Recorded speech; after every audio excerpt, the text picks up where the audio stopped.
नमस्कार दोस्तों, स्वागत है आप सबका एमिनेंट पब्लिकेशन के इस लेटेस्ट पॉडकास्ट में, जहां हम ऐसी ऐसी अमेजिंग पर्सनालिटीज़ को इनवाइट करते हैं, सीखते हैं, समझते हैं, उनकी अमेजिंग जर्नी से इंस्पायर होते हैं, मोटिवेट होते हैं। आज ऐसी ही एक ज़बरदस्त पर्सनालिटी हमारे साथ हैं जिन्होंने अपनी जर्नी सहारनपुर से स्टार्ट की, फिर गवर्नमेंट की एक बड़ी जॉब हासिल की और फिर सब कुछ छोड़कर अपनी एंटरप्रेन्योरशिप की एक जर्नी को स्टार्ट किया। तो बहुत बहुत स्वागत करते हैं हम अंकित सर का। Thank you sir, thank you so much for coming, for joining in. तो सर से ही हम उनकी जर्नी के बारे में जानते हैं कि कैसे इन्होंने शुरुआत की और क्या ऐसा मन में आया कि आपने सब कुछ छोड़ दिया और फिर अपने पैशन को फॉलो किया। बिल्कुल, मैं क्विकली बताता हूँ। बेसिकली वही बड़े छोटे शहर से मैं आता हूँ, सहारनपुर से आता हूँ, जहाँ पर अपॉर्चुनिटीज़ बहुत कम होती हैं अमूमन। प्राइवेट जॉब करी, कॉर्पोरेट जॉब करी मैंने 3-4 साल, उसके बाद फिर गवर्नमेंट जॉब करी। इवेंचुअली अब मैंने गवर्नमेंट जॉब भी छोड़ दी है। I was in income tax department. Yes of course, जैसा बोलते हैं लोग, पैसा था, पावर थी, पोजीशन था, everything I was enjoying, but मज़ा नहीं आ रहा था, किक नहीं आ रही थी। तो जॉब के साथ साथ ही 2019 में मैंने अपनी एंटरप्रेन्योरशिप जर्नी का स्टार्ट किया। मैंने कुछ फूड वेंचर्स करे। वैशाली में मैं रहता था, वैशाली गाज़ियाबाद में, बिकॉज उस वक्त मैं वैशाली वाले आयकर भवन में पोस्टेड था। ओके। सो साथ साथ ही हम लोग करते थे थोड़ा थोड़ा। I got failed in very in 3 businesses. अलग अलग बिजनेस में मैं फेल हुआ। फिर इवेंचुअली 2020 में, 19 के लास्ट में, 20 में मैंने ये कोचिंग फर्म जो मैंने स्टार्ट करी है, ट्रेनिंग इंडस्ट्री में जब मैं आया, so I started with communication, public speaking कराया बहुत सारा। फिर इवेंचुअली मैं फिर से सेल्स के अंदर आया, बिकॉज सेल्स का मेरा बहुत अच्छा करियर रहा था कॉर्पोरेट में। So right now I am into sales training. Okay, great. So income tax में जब आप थे तो उसी टाइम से आपने साथ साथ बिजनेस शुरू कर दिया था? हाँ, ऑफ कोर्स, करना नहीं चाहिए, बनाना शुरू कर दिया था। करना नहीं चाहिए ऑफ कोर्स। मेरे वाइफ के नाम पे सब कुछ था। ओके। अभी भी वही है। होल सोल तो वही है, हम तो वर्कर हैं सिर्फ। मैं तो हमेशा बोलता हूँ मैं तो जस्ट एक कार्य करता हूँ और कुछ भी नहीं। सो तभी से मैंने बेस बनाना शुरू किया।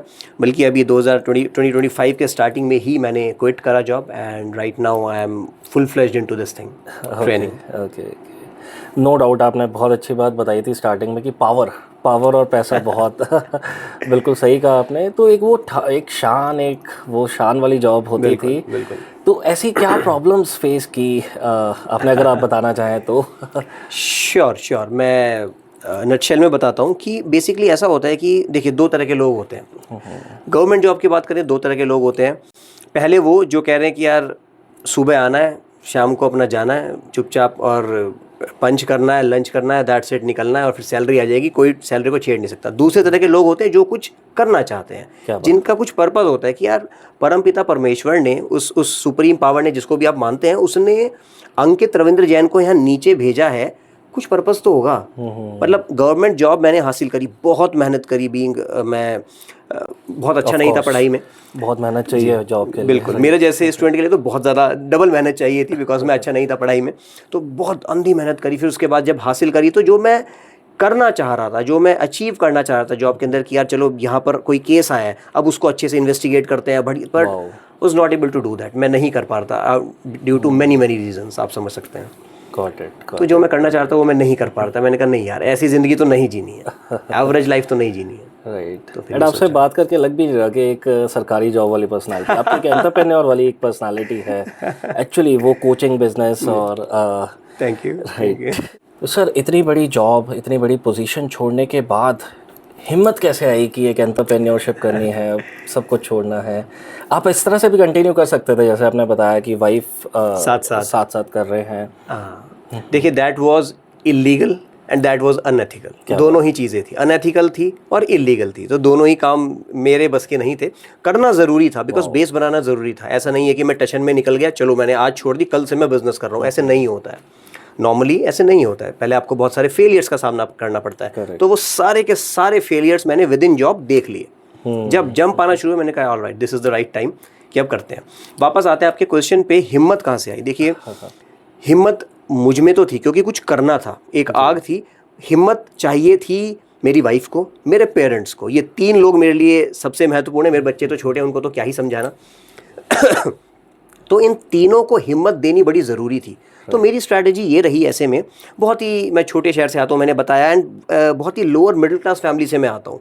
स्पेशली हमारी जैसी फैमिलीज़ में गवर्नमेंट जॉब मिलना, और वो भी इनकम टैक्स डिपार्टमेंट, वो भी इंस्पेक्टर, तो एक बहुत बड़े रुतबे का मैटर है। मेरे पापा को जब पता चला कि ये ऐसा कुछ प्लान कर रहा है, छोड़ना नहीं है, प्लान कर रहा है छोड़ने की, अबाउट टू आस्क कि फैमिली का रिएक्शन कैसा रहा होगा। तो मेरे पापा मम्मी सहारनपुर ही रहते हैं, कभी यहाँ रहते हैं नोएडा, कभी सहारनपुर। तो उस वक्त वो आए हुए थे नोएडा, तो वैशाली आए हुए थे, गाजियाबाद थे उस वक्त। तो बोले, उनका ना एक ही सेंटेंस था उस टाइम कि अंकित, जो तो ये सोच रहा है ना, मेरे मरने के बाद करना है, जो भी करना है। मैंने कहा पापा इट्स ओके, मैं नहीं कर रहा हूँ, मैं बिल्कुल नहीं कर रहा हूँ ऐसा कुछ भी, आप जस्ट चिल करो, मैं ऐसा कुछ नहीं कर रहा हूँ। मैंने प्लान, उस वक्त जो प्लान था 3-4 साल पहले, ड्रॉप किया। मैंने कहा नहीं यार, छोड़नी नहीं है, कुछ करके दिखाना है पहले। तो फिर इवेंचुअली मैंने बिज़नेस स्टार्ट किया, बिज़नेस करा। फिर मैंने पापा को, मम्मी को और वाइफ को, तीनों को कॉन्फिडेंस में लेने के लिए नंबर्स दिखाने शुरू किए। What transformation I am bringing in people's life, what numbers I am getting in my bank account, मैंने उनको दिखाया।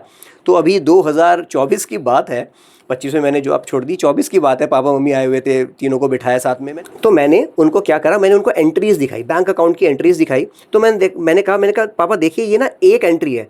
बोले, ये जो अमाउंट है अंकित, ये तो इससे तो कम तेरी सैलरी आती है। मेरी सैलरी थी लगभग 1.5 लाख रुपए, तो ये तो अमाउंट ही सैलरी से ज़्यादा है, ऐसा कैसे हो सकता है? मैंने कहा पापा, ये एक ट्रांजैक्शन है, इतने सारे बिजनेसेस में ट्रांसफॉर्मेशन ला पा रहा हूं मैं। और आप ये समझने की कोशिश करें, क्योंकि मैं ट्रांसफॉर्मेशन ला पा रहा हूं, वो बिजनेस ओनर्स हैं, 100 करोड़, 500 करोड़, 5,000 करोड़ की कंपनी है, बेवकूफ़ नहीं है, मुझे पैसा दे रहे हैं, तो कुछ तो कर रहा हूँगा। तब उनके दिमाग में चीज़ समझ में आई, उनको लगा कि हाँ यार, ये शायद कुछ करने वाला है।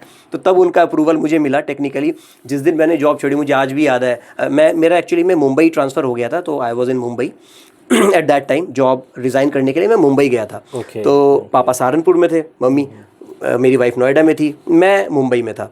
तो जिस दिन मैंने डिसीजन लिया, मैंने कॉल करा, कॉल पे लिया सबको, और मैंने बोला, मैंने कहा आई एम क्विटिंग। मैंने हिंदी में समझाया पापा को। मैंने कहा पापा, आज मैं त्याग पत्र डाल रहा हूँ। कह रहे बेटा कर दे। मैंने कहा चलो, तब थोड़ा सुकून महसूस हुआ। क्या बात है, मैं सारा विजुअलाइज कर पा रहा था ये सब हुआ होगा। एक्सीलेंट। कुछ बातें मेरे दिमाग में आ रही थी, जैसे इट्स नॉट ईजी एंटरप्रेन्योरशिप।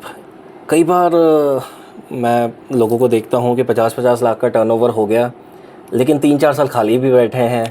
इस तरह की चीज़ें होती हैं। और वहीं सरकारी जॉब ऐसी है जो 1.5 लाख दे तो रही है, साथ में अलाउंसेस कितने मिलते हैं, और जैसे रुतबा बहुत सबसे बड़ी बात। और हर कोई डरता है कि इंस्पेक्टर जो भी आयकर विभाग से, इनकम टैक्स डिपार्टमेंट में हो, पूरी लाइफ सिक्योर होती है, और रिटायरमेंट के बाद भी वो पेंशन आना, बिल्कुल, और नो डाउट कितनी सारी फैसिलिटीज सरकार उस लेवल के अधिकारी को देती है।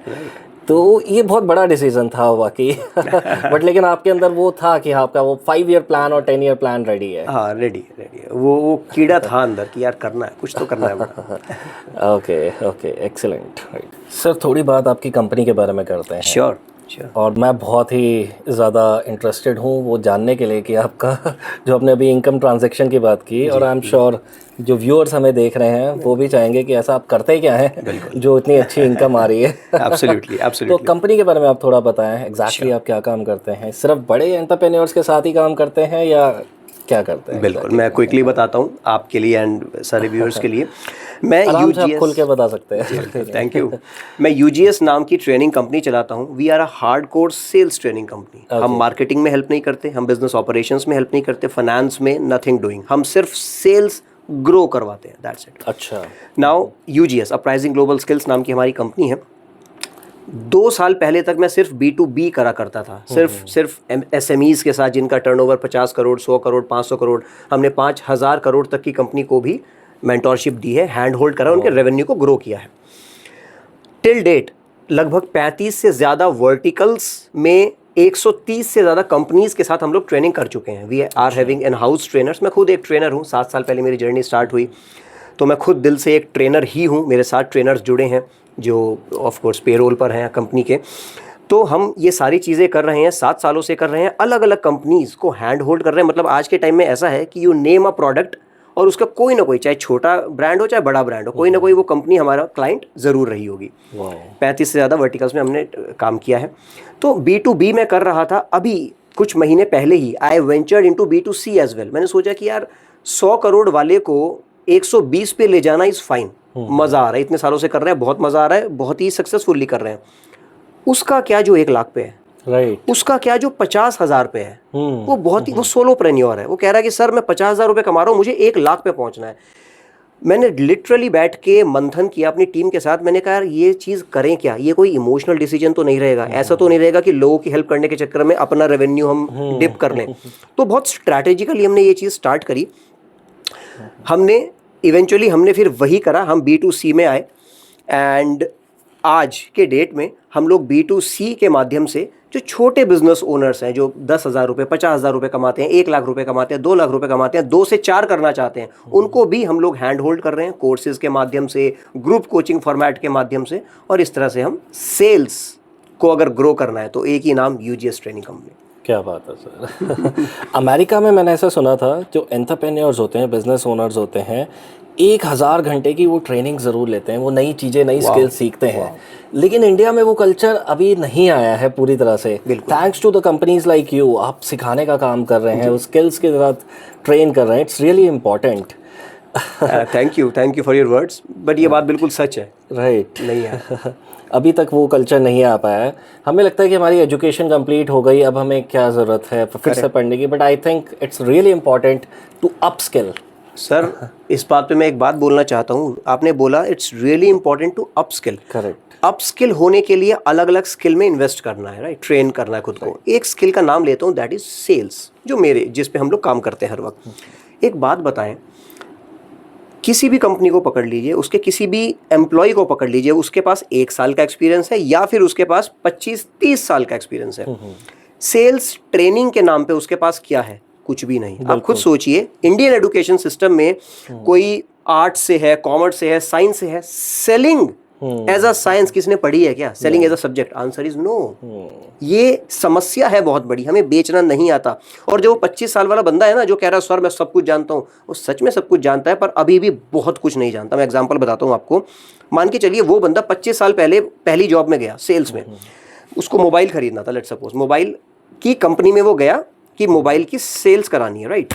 लाला जी ने समझाया, बेटा इधर आ, ये मोबाइल हमारा प्रोडक्ट है, ये 10,000 रुपये की चीज़ है, 9500 तक तू कर सकता है, इतना मार्जिन है, इतना तू खेल सकता है, नेगोशिएट कर सकता है, ये बेनिफिट है, ये फीचर है, चल निकल, सीखा, अपना बेच करा।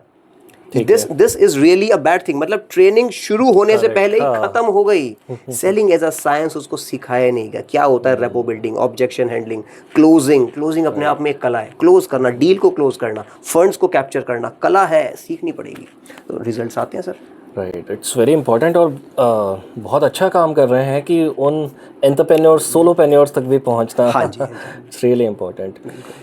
तो आपने जैसे बताया कि 100 करोड़ के व्यक्ति 500 करोड़ की कंपनीज या 5,000 करोड़ तक की कंपनीज तक भी पहुंचे हैं, तो शुरुआत कैसे हुई? एक बड़ा एंटरप्रेन्योर आपको कैसे मिला?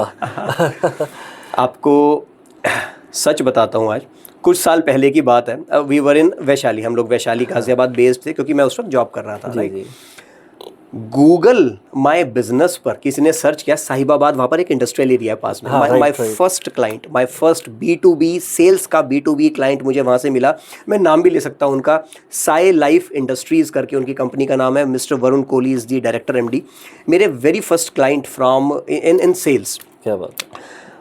अप्रोच कैसे करा उन्होंने? बाई चांस, मतलब वो यूनिवर्स ने कनेक्ट करवाया हमारे साथ। आई रियली डोंट नो कि किसने मेरी मदद करी, हमने अप्रोच नहीं करा। उनकी HR का कॉल आया, that Ankit, yes I am Ankit, आप सेल्स ट्रेनिंग कि हाँ हमने मार्केट करना शुरू किया है। मैंने कहा हाँ करते हैं ना, कौन करेगा, करते हैं जी, करते हैं। तो मैंने उनको कहा जी बिल्कुल करते हैं जी, ट्रेनिंग करते हैं। उन्होंने बोला कि हम लोग एक कंपनी है, हम लोग वो मेडिकल इक्विपमेंट्स बनाते हैं, कि हमें सेल्स ट्रेनिंग की ज़रूरत है and we want a trainer. मैंने कहा ठीक है जी, मैं आता हूँ। वरुण कोहली जी से मेरी मुलाकात हुई, 1-2 बार मीटिंग्स हुई, और फिर मैंने तीसरी मीटिंग में डील क्लोज करी। He is one of my first clients, and उसके बाद कारवा बढ़ता ही चला गया। मतलब इतने, हमारा सर टोटल बिजनेस रेफरेंस का है, 80% बिजनेस हमारा रेफरेंस का है। नॉर्मली लोगों का 20% बिजनेस रेफरेंस का होता है। मैं रिपीट करता हूँ, हमारा 80% बिजनेस रेफरेंस का है। वरुण कोहली जी का नाम लिया मैंने, कितने साल पहले उनके साथ ट्रेनिंग करी थी, मैं आपके साथ बताते हुए मुझे बड़ी खुशी हो रही है, आज भी वो हमारी कंपनी में ऑन बोर्ड है। अब खुद सोचिए, किसी कंपनी ने 1 महीना सर्विस दिया आपको, उस सर्विस में कुछ तो जान होगी, वो इतने सालों बाद भी आज भी जुड़े हैं। वाह, ऑफ कोर्स मैं नहीं जा पाता उनके पास, मेरे ट्रेनर्स जाते हैं, बट हम जुड़े हैं उनके साथ, तो पूरे दिल से उनको सर्व कर रहे हैं। And at the end of the day we are able to earn a lot of referrals. Kohli ji का मैंने नाम लिया, उन्होंने ही आज तक 20 से 22 से ज़्यादा कंपनीज से रेफरल दे चुके हैं मुझे अब तक, और सारी की सारी हमने कन्वर्ट करी है, डील क्लोज करी है। इस तरह अपना चल रहा है। वाह, ये कंपनीज तो अच्छा पे कर सकती हैं जी, लेकिन सोलोप्रेन्योर्स आपको कैसे पे करते हैं? बिल्कुल। क्या कॉन्सेप्ट होता है उस केस में? बहुत ही बढ़िया। आई एम श्योर, क्योंकि बहुत सारे यंगस्टर्स हमें देख रहे हैं और वो आपको कांटेक्ट भी करने वाले हैं। Absolutely, would love to be contacted. देखिए, जब कुछ साल पहले मैंने मंथन करा टीम के साथ बैठ के, सबसे बड़ी समस्या ही यही आई। मेरी टीम ने सबसे पहला ऑब्जेक्शन ही ये फेंका कि अंकित, अभी के लिए, आज के लिए हम जो चाहें वो पैसा चार्ज कर रहे हैं, अपने हिसाब से चार्ज कर रहे हैं, कंपनीज दे रही हैं, क्योंकि उनको दिख रहा है कि क्या value we are bringing on the table. Solopreneurs तो नहीं देने वाले, राइट, जो 50,000 रुपये ही कमा रहा है वो 1-1.5-2 लाख रुपए कैसे दे देगा? मैंने कहा ऑफ कोर्स उनके लिए वो 1-1.5-2 लाख का प्रोडक्ट होगा भी नहीं, तो हमने एक प्रोडक्ट को टेलर मेड करा, हमने कोर्सेज बनाए, 2,000 रुपये का कोर्स, 5,000 रुपये का कोर्स, और यकीन मानिए सबके सामने बोल रहा हूँ, जो नॉलेज, जो ट्रांसफॉर्मेशन हम जाके घुस के कंपनी में सिखाते हैं लोगों को, उनके साथ बैठकर, वही सारी नॉलेज मैंने कोर्सेज के अंदर निचोड़ के डाल दी है। तो एक्चुअली में वो 2 लाख रुपए जो कंपनीज दे रही हैं, वही सेम प्रोडक्ट सोलोप्रेन्योर्स को घर बैठ के मिल रहा है, बहुत ही कम दाम में। क्या बात है सर, तो इस तरह चल, दिस इज टू गुड। मैं खुद वो कोर्स लेने वाला हूँ। ओह वाह, would love it. Sir, India में जो सेल्स इंडस्ट्री है, सेल्स ट्रेनिंग इंडस्ट्री की अगर एग्जैक्टली बात करें, तो वो किस तरह से बढ़ रही है इस वक्त? अब मुझे लगता है लोगों के अंदर वो जुनून आ गया है सीखने का, कोविड के बाद। जी बिल्कुल, है ना, कोविड के टाइम से पहले हम इतना नहीं सीखने की कोशिश करते थे, कोविड ने हमें बहुत चीज़ें सिखा दी। बिल्कुल ठीक। मैंने खुद ने कोई काफ़ी कोर्सेज किए ऑनलाइन, राइट, तो इस बारे में आप हमें बताएं। मिस्टर बत्रा, मैं बिल्कुल आपसे इत्तेफाक रखता हूँ कि कोविड से पहले ना, माफ़ी चाहूँगा मेरे शब्दों के लिए, बट ये सच्चाई है, हम लोग ना कुएं के मेंढक थे। राइट, यार ये मेरा कुआं है, यहाँ पर मैं मेंढक हूँ और अपना मस्त अपना चप चप चप चप चप कर रहा हूँ, मज़ा आ रहा है। हमें पता ही नहीं था कि समंदर क्या होता है, पता ही नहीं था। क्या बात है। थोड़ा सा भी अपस्किल जब हम नहीं करते थे, 1 सेकंड लगती थी, कुछ ही मिनट लगते थे और हम डाउनफॉल में आ जाते थे। हम कहते हैं यार पता नहीं क्या हुआ, बिजनेस तो बहुत अच्छा चल रहा था, डाउनफॉल में आना शुरू हो गया, अब इवेंचुअली ख़त्म ही हो गया। तो अपस्किल करना बहुत ज़रूरी है, कोविड ने हमें समझाया। एंड राइट नाउ, आज की तारीख में 2025 की बात कर रहा हूँ, इतने सारे बिजनेस कोचेज़ हैं, इतने सारे सेल्स ट्रेनिंग कंपनीज हैं, जितने भी अवेलेबल है ना इस इंडिया में, इंडिया के बाहर का मैं नहीं जानता, इंडिया की बात करूँ, अपने देश की बात करूँ, तो जितने भी अवेलेबल हैं शायद वो 1% भी नहीं है। अच्छा, 99% बंदों को और उतरने की ज़रूरत है, इतनी बड़ी मार्केट है। क्या बात है। इतनी बड़ी मार्केट है, तो बहुत ज़्यादा इस इंडस्ट्री में स्कोप बहुत है, राइट, नेक्स्ट लेवल स्कोप है। मैं तो चाहता हूं कि लोग उतरें, और लोग, मैं तो कहता हूं मेरा पूरा का पूरा मॉडल कॉपी करो और करो काम को, करो काम को। काम की कमी कहीं नहीं है, आप पूरे दिल से, इंटेंशन प्योर है ना, काम की कभी कभी नहीं हो सकती। बहुत कम लोग हैं जो इस तरह से कह पाते हैं कि मेरा मॉडल, पूरा बिजनेस मॉडल कॉपी कर। बिल्कुल।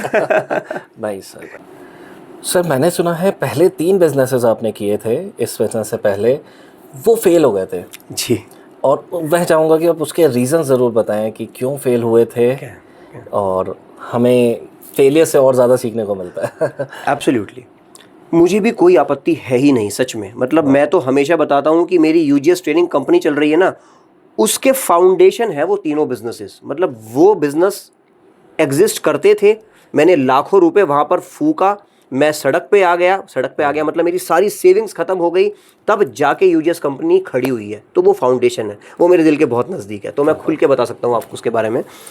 फूड बिजनेस किए भी, बिकॉज मैं सहारनपुर में रहा, मैं यमुनानगर में मैंने बीकॉम ग्रेजुएशन करी, फिर दिल्ली आया, एमबीए करी। जहाँ पर भी मैं जाता था, मैं फूड बिजनेस से बहुत ज़्यादा एक्साइटेड होता था। I am not a very, मतलब मैं बहुत फूडी नहीं हूँ कि मुझे खाना पीना बहुत पसंद है, ऐसा नहीं है कि बहुत पसंद है, बट मैं फूड बिजनेसेस से बहुत एक्साइट होता था। तो सोचा था कि यार अपना भी कुछ फूड बिजनेस करेंगे किसी दिन। तो 2018 में सबसे पहले, जब मैं 2018 में मेरा ट्रांसफ़र हुआ था मुंबई से दिल्ली, डिपार्टमेंट में ही मुंबई से दिल्ली मैंने ट्रांसफ़र लिया था, and I was posted in आयकर भवन वैशाली, गाज़ियाबाद। तो पोस्टिंग लेते ही जनवरी, मुझे अभी भी बहुत अच्छे से आता है, जनवरी 2018 वो मंथ था, डेट मुझे याद नहीं है। 1 महीने के अंदर ही मैंने सारी रूपरेखा बनाई, पूरा होमवर्क करा, और मैंने अपना पहला बिजनेस डाल दिया वहाँ पर। What was my first business? It was smoothie square. मैंने बहुत ही छोटी सी कार्ट लगाई, रेडी, लोग बोलते थे अंकित व्हाट द हेल, तू कर क्या रहा है भाई, अपने तू स्टेटस तो देख ले, तू कौन है, तू रेडी पे खड़ा होएगा। मुझे कोई दिक्कत नहीं है सर, शायद इसमें प्रॉब्लम ना, मैं बनिया हूँ साहब, मैं जैन हूँ, बनिया कम्युनिटी से हम लोग बिलोंग करते हैं, आप भी जानते हैं। तो ना प्रॉब्लम ये है कि जो हमारे वेन्स है ना, इसमें खून नहीं है सर, इसमें धंधा दौड़ता है। प्रॉब्लम है सर, ये हमारे साथ प्रॉब्लम है। तो मुझे बिल्कुल भी 1% भी कोई चैलेंज लगता ही नहीं था कि हाँ, जब मैं ऑफिस में हूँ, जब मैं लोगों की सेवा कर रहा हूँ, उस वक्त मैं जॉब में हूँ, उस वक्त मैं सरकारी अधिकारी हूँ। अब 6 बजे के बाद आई एम फ्री बर्ड, मैं कुछ भी करूँगा, मैं रेडी पे खड़ा होऊंगा, मैं स्मूदी बनाऊंगा और आपको सर्व करूँगा, मैं उस टेबल को साफ भी करूँगा, कोई दिक्कत नहीं है, बिल्कुल दिक्कत नहीं है। तो उस माइंडसेट के साथ मैंने काम को शुरू किया। स्मूदी स्क्वायर बुरी तरह फेल हो गया बुरी तरह फेल हो गया। दूसरा बिजनेस किया, चाट फैक्ट्री, हेल्दी चाट। स्मूदी स्क्वायर क्या था कॉन्सेप्ट, कि हेल्दी स्मूदीज पिलाएंगे। यूएस में स्मूदीज चलती थी उस वक्त पे 2018 में, तो हेल्दी स्मूदीज पिलाएंगे लोगों को। हेल्दी स्मूदी पीनी ही नहीं है। मैं आपको बताऊं कि जो हमारी सारी स्मूदीज में ना, सारे मेन्यू में एक स्मूदी अनहेल्दी थी, उसका नाम था ओरियो स्मूदी। ओरियो के बिस्किट को उसमें शुगर ही शुगर और पता नहीं क्या क्या, मेरा हाई बेस्ट सेलिंग प्रोडक्ट ही वही था कि इंडिया को हेल्दी बनना ही नहीं है। तो शायद सबसे बड़ी लर्निंग जो मुझे वहाँ से मिली, लर्निंग नंबर 1 वो ये कि शायद मैं वो परोसने की कोशिश कर रहा था जो मुझे चाहिए, जो दुनिया को चाहिए, जो मेरे कस्टमर को चाहिए, मैंने वो नहीं परोसा। ये मेरी सबसे पहली मिस्टेक थी। तो मार्केट रिसर्च करके आपका इंटरेस्ट जानूंगा, तभी तो आपको चीज बढ़िया दूंगा, है ना। अब मैंने सिल्वर पहना है, आपने गोल्ड पहना है, आपको गोल्डन वॉच पसंद है, मैं कह रहा हूँ यार ये सिल्वर है ना बहुत जबरदस्त है, बतर साहब ट्राई करो ना, तो सब कहेंगे यार कैसी बात कर रहा है, मुझे लेनी ही नहीं है। तो वो सबसे बड़ी मिस्टेक थी, सबसे बड़ी लर्निंग थी मेरे लिए। दूसरा बिजनेस किया, chaat factory, healthy chaat, again healthy healthy healthy healthy chaat खिलाएंगे। तो ऑफ कोर्स जब हेल्दी होती है ना चीज, तो वो लेस टेस्टी होती है, लेस एक्साइटिंग होती है ना, लेस स्पाइसी होती है। तो सारी ये जो एक्साइटिंग चीजें लेस लेस लेस होती चली गई, हमारा रेवेन्यू भी लेस हो गया, हमारे कस्टमर्स भी लेस हो गए। एक बार आए, मजा आया, अच्छी लगी, पर यार उतनी अच्छी नहीं थी जितने वो ऑयल में फ्राई होके चीज आई, तो फिर दोबारा repeat customer zero. Learning number 2, ठीक है जी। लर्निंग नंबर 3, सबसे बड़ी मिस्टेक जो मैंने इन 2 बिजनेस में करी। अच्छा, मेरा थर्ड बिजनेस था, हमने एक कैंटीन चलाई थी, एक ऑफिस में कैंटीन चलाई थी, अगेन फूड बिजनेस था। उसके बाद मैंने हाथ जोड़ दिए। मेरी लर्निंग नंबर 3 जो मैं यहाँ पर देना चाहता हूँ फूड बिजनेस से, जो मुझे सबसे बड़ी लर्निंग मिली, that was SOP, standard operating procedure. बहुत ही सिंपल है। मान के चलिए मैं एक स्मूदी बना रहा हूँ, 250 ml का एक ग्लास है स्मूदी का, बनाना स्मूदी की बात करते हैं। लोग तो SOP नहीं बनाते, स्टैंडर्ड ऑपरेटिंग प्रोसीजर बनाते ही नहीं। मैंने बनाई, गलत बनाई। क्या बनाई मैं बताता हूँ सबको। मान के चलिए 250 ml का बनाना स्मूदी बननी है, उसमें बनाना डालना है। कितना डालना है, मैंने अपने लड़के को समझाया कि बेटा ये जो बनाना रखे है ना, 1.5 डाल देना, 1.5। अब कभी तो बनाना आ रहा है इतना बड़ा, कभी आ रहा है इतना सा, वो अपनी अकल लगाए बिना 1.5 डाल रहा है। तो इनकंसिस्टेंसी आ गई क्वालिटी में। तो क्वालिटी में जैसे ही इनकंसिस्टेंसी आई कि यार कल तो अच्छा था, आज बेकार है, तीसरी बार बंदा आया ही नहीं, रिपीट कस्टमर जीरो। करना क्या था, लर्निंग क्या है इससे, मुझे SOP मेजरेबल बनानी चाहिए थी। मेजरेबल, मुझे वहां पर वेइंग स्केल लगाना चाहिए था कि बेटा ये जो 100 ग्राम अगर हो जाए बनाना छीलने के बाद, तुझे ये डालना है इस वाले कप के लिए, इतना डालना है इस वाले कप के लिए, बात ही खत्म। Right, that would be called an exact accurate SOP। हमने नहीं फॉलो करी और फेल हो गए। तो एक तरह से ये तीनों बिजनेसेस ने आपको बहुत लर्निंग्स दी है। बहुत लर्निंग्स, क्या बात, बहुत खाली करा जेब से और बहुत लर्निंग्स दी। राइट। तो सर हर एक सक्सेसफुल इंसान के पीछे गुरु का हाथ बहुत ज़रूरी होता है। एक आइडियल होना, एक ऐसा व्यक्ति होना जिनसे हम सीखते हैं। जैसे मैं अपनी बात करूं, मैं स्वामी मुकुंदानंद को बहुत सुनता हूँ। एक स्पिरिचुअलिटी की बात तो करते ही करते हैं, लेकिन साथ साथ टाइम मैनेजमेंट, माइंड मैनेजमेंट, और मेरे ख्याल से सारी किताबें फेल हैं उनके आगे, वो इतना अच्छा बोलते हैं। Very true, very true. तो आपके कौन से गुरु हैं? सर मेरे तो बहुत सारे गुरु हैं। मैं ऐसी इंडस्ट्री को बिलोंग करता हूँ जहाँ पर आपको ना, आप कह रहे हो साहब, आपको, मैं किसी को बोल रहा हूँ कि आपको लाखों रुपए इन्वेस्ट करने खुद के ऊपर, सबसे बड़ा प्रश्न मेरे ऊपर उठता है कि अंकित तूने करोड़ों रुपए अपने ऊपर लगाए क्या? Right, basic question. अगर लगाए तो मैं तुम्हें बोल सकता हूँ कि आपको लाखों लगाने चाहिए, मुझे बेनिफिट मिला है तो आपको भी बेनिफिट मिलेगा। Coming back to your question, सबसे पहले मैं कम्युनिकेशन वाले नीश में उतरा। जब मैं ट्रेनिंग कंपनी मैंने स्टार्ट करी, बहुत अच्छा किया कम्युनिकेशन में, professionals was my target audience. फिर पब्लिक स्पीकिंग में उतरा, I am a TEDx speaker, मैं जोश टॉक पे गया हूँ 4 बार। तो अलग अलग स्टेजेस पर मैंने रिप्रेजेंट किया है चीज़ों को। तो पब्लिक स्पीकिंग के मेरे अलग मेंटर हैं, कम्युनिकेशन के एक अलग मेंटोर हैं, नेटवर्किंग के अलग मेंटोर हैं, बिजनेस के मेरे 2 मेंटोर्स हैं, और सेल्स, हार्डकोर सेल्स की अगर बात करें जो मैं सिखाता हूं दुनिया को, उसके मेरे 2 अलग मेंटोर्स हैं। अगर सेल्स की बात करें, मैं सेल्स ट्रेनिंग कंपनी चलाता हूं, तो यूएस से ग्रांट कार्डॉन है, ग्रांट कार्डॉन, उनसे मैंने बहुत कुछ सीखा है, उनके कोर्सेज में इन्वेस्ट किया है। अब आपको पता है ये यूएस वाले लोग हैं, बड़े लोग हैं, तो कई कई लाख रुपए के इनके कोर्सेज होते थे, तो वो मैंने इन्वेस्ट किया है खुद के ऊपर। डैनलॉक फ्रॉम सिंगापुर, मुझे उनका बहुत पसंद है, उनका क्लोजर्स का एक कोर्स है, मैंने उनके 2-3 कोर्सेज में एनरोल किया है और बहुत कुछ सीखा है।